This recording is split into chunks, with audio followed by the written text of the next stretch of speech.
Nous sommes jeudi 16 octobre. Mesdames et messieurs, bonsoir et merci pour votre fidélité au programme de Cherifla Télévision. Bienvenue dans ce 18h de l'actualité nationale.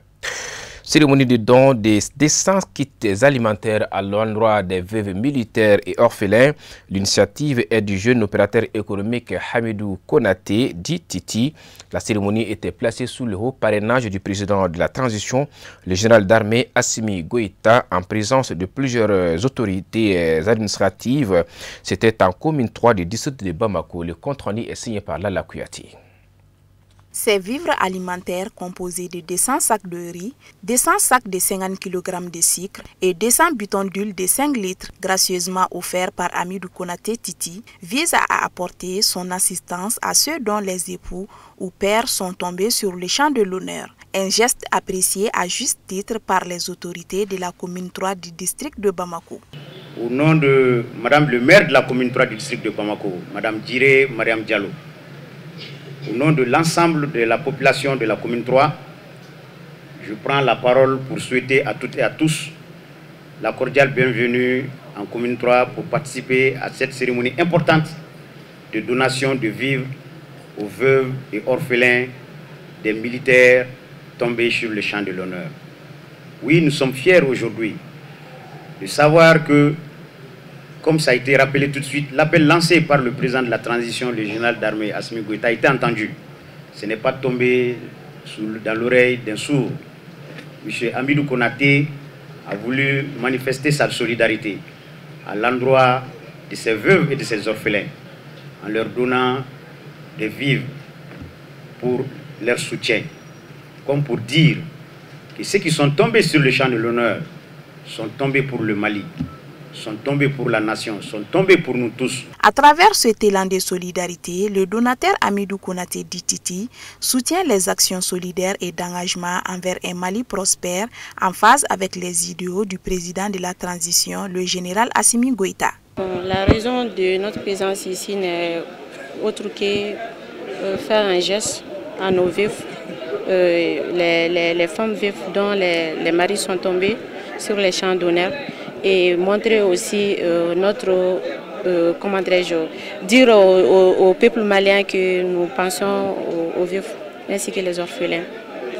Faire parler notre cœur et dire qu'on n'est pas militaire seulement par tenue, mais par les actions aussi. Bon, qui dit être malien ou malienne dit la solidarité. Donc je pense que l'humanisme et la solidarité, ça est dans le sang de tous les Maliens. Donc, voilà. Cette donation qui impactera positivement le quotidien de ces veuves assurera leurs besoins fondamentaux en termes alimentaires. Aujourd'hui, nous sommes réunis en vue d'exprimer notre profonde gratitude à M. Hamidou Konaté Titi, opérateur économique, pour son généreux soutien en offrant une importante quantité de vivres aux veuves, orphelins des militaires et paramilitaires tombés sur les théâtres d'opération. Chers donateurs, M. Hamidou Konaté Titi, votre contribution ne représente pas seulement un geste matériel, mais un véritable témoignage de votre engagement envers notre cause et notre communauté, à savoir le bien-être des veuves, des orphelins et blessés de nos forces armées et de sécurité. Larmes aux yeux, les bénéficiaires n'ont pas manqué d'exprimer leur profonde gratitude envers le généreux donateur. Au cours de la cérémonie, des attestations de reconnaissance ont été décernées par le donateur, notamment une au maire de la commune 3 et la seconde à Hamidou Konaté, décernée par le service social des armées. Remise symbolique du don a mis fin à la cérémonie. L'actualité sur tout autre plan, dans le cadre de renforcement des capacités des responsables de poste, le Bureau national de l'ADN Mali a initié une session de formation à l'endroit des contrôleurs financiers et commissaires aux comptes. Les travaux ont pris fin hier mercredi à Bankoni. Voyons ce reportage. Ils sont venus de 15 localités sur 18 invités de plusieurs localités du pays à l'appel du Bureau national de l'ADN Mali. Objectif, renforcer les capacités de contrôleurs financiers et commissaires aux comptes pour une gestion saine et transparente des fonds de l'association. Durant 5 jours, plusieurs modules relatifs à la gestion économique et financière ont été développés par des formateurs expérimentés et les participants ne cachent pas leur satisfaction d'avoir participé à cette session. Aujourd'hui, on est là pour renforcement des capacités des commissaires aux comptes. Bien, à travers ça, on a bien reçu des messages forts, des messages clairs. Et on a compris qu'il nous a amélioré vraiment nos connaissances. À partir de maintenant, on peut attendre à un bon résultat. Le résultat qui va permettre d'améliorer maintenant les calculs, les comptes, et précisément aider les trésoriers, les financiers à bien travailler, dans la règle de l'art, comme l'ADN nous a demandé. Nous sommes là dans le cadre de la formation des formateurs. Qui dit formation des formateurs, ça veut dire que tu es là, non seulement toi-même tu vas apprendre quelque chose, mais tu es en devoir d'apprendre à tes collègues qui sont dans nos villes, pour qu'eux aussi ils peuvent apprendre ce que toi tu as appris dans la salle. Et également, c'est une question de confiance. Qui dit commissaire au compte, qui dit la vérification, la vérificativité et puis la transparence des données également. Donc c'est une large charge qui nous a été confiée. Et nous souhaitons au bon Dieu, avec ce que nos enseignants nous ont enseigné, nous pensons pouvoir faire quelque chose. Nos remerciements à notre guide, grâce à lui nous sommes là. Et également mes remerciements vont à nos braves formateurs qui sont Amara et Alaï. Vraiment qu'ils ont beaucoup fait pour que nous puissions retenir quelque chose et pouvoir amener quelque chose à la maison. Pour le président national de l'ADN Mali, la formation est incontournable pour qui connaît la complexité de la gestion. Il se félicite pour le bon déroulement des travaux avant de remercier les participants pour leur disponibilité malgré les difficultés que traverse le pays. Nous avons mis en place cette formation pour renforcer la capacité des secrétaires aux investissements, chargés à l'investissement, aux trésoriers et aux commissaires aux comptes. Donc, vraiment, nous sommes satisfaits. On a eu vraiment une satisfaction totale par la rigueur des formateurs. Ils n'ont aménagé aucun effort pour vraiment former les gens qui doivent être formés. Nous avons fait ça pour que vraiment les travaux soient améliorés. Donc nous souhaitons qu'après leur retour, vraiment il y aura une amélioration dans leur travail. Donc nous saluons notre guide également, Assir Chirousman Madan Haidara, lui qui est à l'origine de tout cela. Nous le remercions, nous cherchons la bénédiction et nous faisons également la bénédiction. Nous souhaitons que vraiment Dieu le garde plus longtemps et le préserve contre ses ennemis. La remise des attestations de formation et la photo de famille ont marqué la clôture de la formation. Direction la Côte d'Ivoire voisine où l'association Ansardine nationale de Côte d'Ivoire a tenu sa convention annuelle. C'était au siège de l'Ansardine Côte d'Ivoire situé à Abobo-Camp, commando à Abidjan en Côte d'Ivoire. La présence d'une délégation importante Ansar du Mali a été marquée également lors de cette cérémonie. La correspondance de Diakaridja Damele avec la voix de Khadija Traoré. L'objectif principal de cette rencontre était de dresser le bilan moral et financier de l'année 2024-2025 et de définir les perspectives pour l'année à venir. L'année passée, 2024-2025, tout ce que nous avons fait moralement, financièrement, nous avons tout expliqué.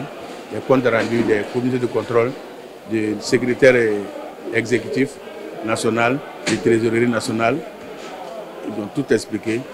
Et tout a été pris en compte. Bon, les perspectives, les travaux à venir 2025-2026, nous avons étalé, discuté et nous sommes tombés d'accord sur tout ce que nous avons prévu, puisque tout était nécessaire. Bon, notre priorité principale est la mosquée chérifienne. Nous avons donné les directives et le temps de finition. et nous avons conclu une date qui doit être vraiment plus rapide que nous le voulons. Cette rencontre a été l'occasion pour les membres de l'association de se réunir, de partager leurs expériences et de discuter des défis et des opportunités qui se présentent. Occasion pour eux d'exprimer leur entière satisfaction quant à la présence des délégués de la FADI. C'est une satisfaction pour nous et une joie immense d'accueillir la commission chargée de la construction de la grande mosquée, la mosquée de la FADI, la mosquée de l'Ansardine internationale, la mosquée tant attendue. Cet ouvrage qui mobilise plus de dizaines de milliards de francs CFA. Donc les ingénieurs sont là, les mobilisateurs sont là. Ils ont apporté des précisions qui sont essentielles pour la redynamisation ou la mobilisation des membres. Le bilan moral et financier a été présenté et approuvé et des recommandations formulées pour améliorer les activités de l'association à l'avenir. Cette année, il faut dire qu'au niveau du contrôle, nous notons une satisfaction au cours de cet exercice 2024-2025 qui vient d'être écoulé. Et aussi sur le point financier, il faut dire qu'il y a eu beaucoup d'améliorations par rapport aux années précédentes. La convention a également été marquée par la présence d'une délégation importante de la FADI venue du Mali, témoignant de l'intérêt et de l'importance accordée à cette rencontre. Nous sommes des délégués pour participer à la convention annuelle de la Côte d'Ivoire. Des délégués de la commission qui a été mise en place par la direction exécutive d'Ansardine. C'est une commission dénommée Commission de mobilisation. La commission a deux rôles. Le premier, faciliter la mobilisation des fonds.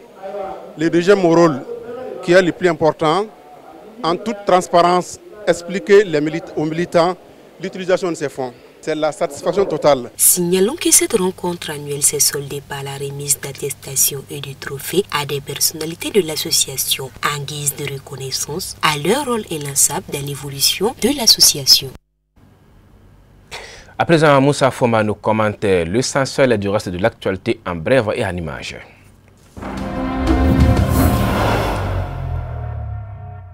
Nous ouvrons la synthèse de l'actualité internationale de ce jeudi 16 octobre 2025 par le Madagascar où l'armée malgache annonce la formation imminente d'un gouvernement avec la participation des civils.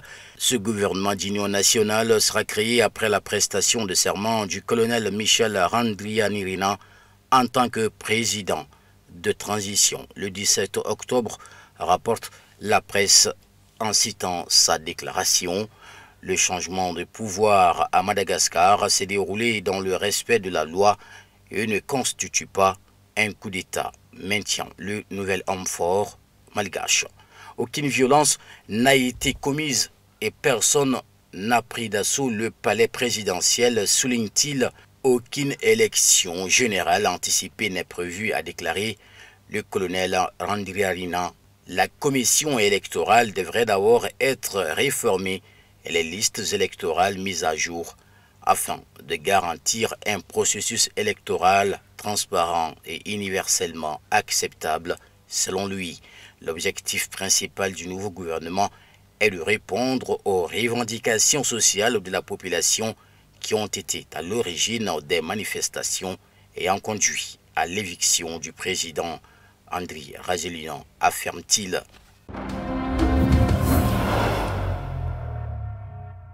L'actualité politique en France, le parti de gauche La France Insoumise va soumettre au Parlement une proposition de destitution du président Emmanuel Macron. Selon Mathilde Panot, chef de file du groupe parlementaire du parti, nous allons déposer aujourd'hui une nouvelle fois une proposition visant à destituer le président de la République, a déclaré Madame Panot, citée par Le Figaro. Elle a également regretté que l'Assemblée nationale, chambre basse du Parlement français, ait rejeté la motion de censure contre le gouvernement présentée par la France Insoumise. Elle n'a été rejetée que par 18 voix, a-t-elle noté. L'Assemblée nationale française a rejeté plutôt les 2 motions de censure contre le gouvernement du Premier ministre Sébastien Lecornu. La première, déposée par la France Insoumise, a reçu le soutien de 271 députés alors que 289 voix étaient nécessaires pour son adoption. La seconde, proposée par le Rassemblement national à droite, a été soutenue par 144 députés. Le gouvernement Lecornu a été formé le 12 octobre. Dans son discours politique, le Premier ministre a fait des concessions à l'opposition, acceptant de suspendre l'impopulaire réforme des retraites de 2023 qui ferait passer l'âge de la retraite de 62 à 64 ans. Il s'est également engagé à ne pas promulguer de loi sans l'approbation du Parlement. Le 8 octobre, le bureau de l'Assemblée nationale, la plus haute instance collégiale de la Chambre basse du Parlement de la République, avait déjà rejeté la proposition de la France Insoumise d'engager une procédure de destitution contre Macron.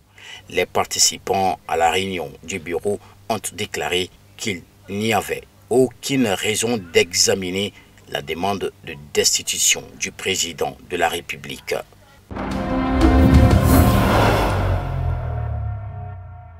L'actualité géopolitique en Russie. Moscou a demandé à Washington de commenter les informations de presse selon lesquelles Kiev aurait fourni des renseignements en vue d'attaquer contre des installations énergétiques russes, a déclaré le ministre russe des Affaires étrangères Sergei Lavrov au quotidien Commerçant lors d'une interview. De nombreux articles ont été publiés et toutes ces informations n'ont pas été confirmées, mais bien sûr, nous y avons prêté attention. J'ai demandé à mes collaborateurs de demander aux Américains de commenter les articles du Financial Times, a déclaré le haut diplomate en réponse à une question sur la question de savoir si les informations du Financial Times selon lesquelles les Américains auraient fourni à l'Ukraine des renseignements pendant plusieurs mois qui pouvaient être qualifiés de guerre de Trump. Lorsqu'on lui a demandé si les États-Unis avaient répondu à la demande, le ministre des Affaires étrangères a répondu que cela ne faisait que quelques jours que cela avait été publié.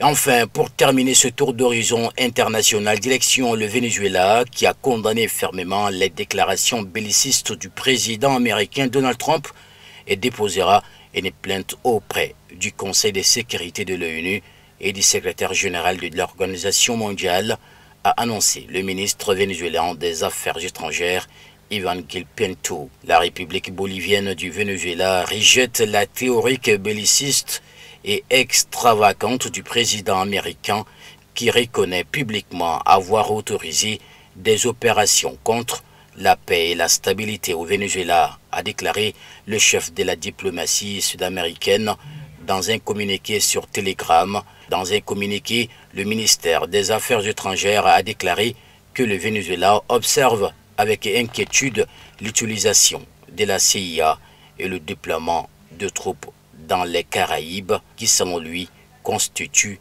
une politique d'agression visant à légitimer une opération de changement de régime et de saisie des ressources pétrolières vénézuéliennes. La mission permanente du pays auprès des Nations Unies présentera plus tard, jeudi, une plainte au Conseil de sécurité de l'ONU et au secrétaire général de l'ONU exigeant que le gouvernement américain prenne des mesures urgentes pour empêcher une escalade militaire dans les Caraïbes, indique le communiqué. Mercredi, le New York Times a rapporté, citant des responsables américains, que l'administration Trump avait autorisé la CIA à mener des opérations secrètes au Venezuela dans le cadre d'une campagne intensifiée contre les dirigeants du pays, Nicolas Maduro.